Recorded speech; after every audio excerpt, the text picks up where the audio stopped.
రేపు శుక్రవారం July 19న release అవుతున్న తెలుగు కొత్త cinema darling why this Kolaveri అని సబ్ క్యాప్షన్. ఈ సినిమా తెలుసు మనకు. హీరో వచ్చేసి మన ప్రియదర్శి, హీరోయిన్ నభా నటేషు. ట్రైలర్లో అపరిచితుడు కాన్సెప్ట్ పెట్టారు కామెడీగా. ఇక ప్రొడ్యూసర్లు మన హనుమాన్ ప్రొడ్యూసర్లు. ఇక ఈ సినిమాని మనకు అంటే ఈరోజు రేపు రిలీజ్ అవుతుంది కదా, ఎంత వాల్యూ బిజినెస్ జరిగిందని చూస్తే తెలుగు రాష్ట్రాల్లో ఈ సినిమాని 5 కోట్లకి వాల్యూ బిజినెస్ జరిగిందంటే 5 కోట్ల షేర్ వస్తే తెలుగు రాష్ట్రాల్లో హిట్ అవుతుంది. 5 కోట్ల షేర్ రావాలి తెలుగు రాష్ట్రాల్లో అంటే 10 కోట్లు గ్రాస్ రావాలి. ఇక కర్ణాటకకి ఈ సినిమాని 50 లక్షలకి జరిగింది బిజినెస్ అంటే 1 కోటి గ్రాస్ రావాలి కర్ణాటకలో.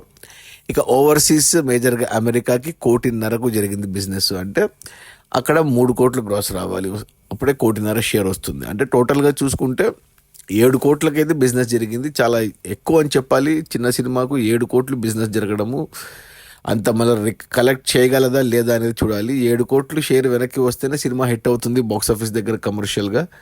7 కోట్లు షేర్ అంటే 14 కోట్లు గ్రాస్ రావాలి. ఒక చిన్న సినిమాకి మరి ఇంత ఇంత బిజినెస్ జరగడం కొద్దిగా ఆశ్చర్యమే, ఎందుకంటే హనుమాన్ ప్రొడ్యూసర్లు కాబట్టి ఇంత బిజినెస్ జరిగింది. ప్లస్ ట్రైలరు టీజర్ అంతా బాగానే ఉంది కాబట్టి మరి చెప్పలేం. మరి రేపు సినిమా రిలీజ్ అయ్యాక టాక్ ఎలా ఉంటుందో, మరి కలెక్షన్స్ ఎలా ఉంటాయో చూడాలి. అది మన ఈ డార్లింగ్ అనే తెలుగు కొత్త సినిమా వాల్యూ బిజినెస్ వచ్చేసి 7 కోట్ల షేరు.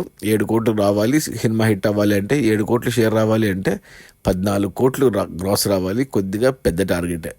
Okay, bye.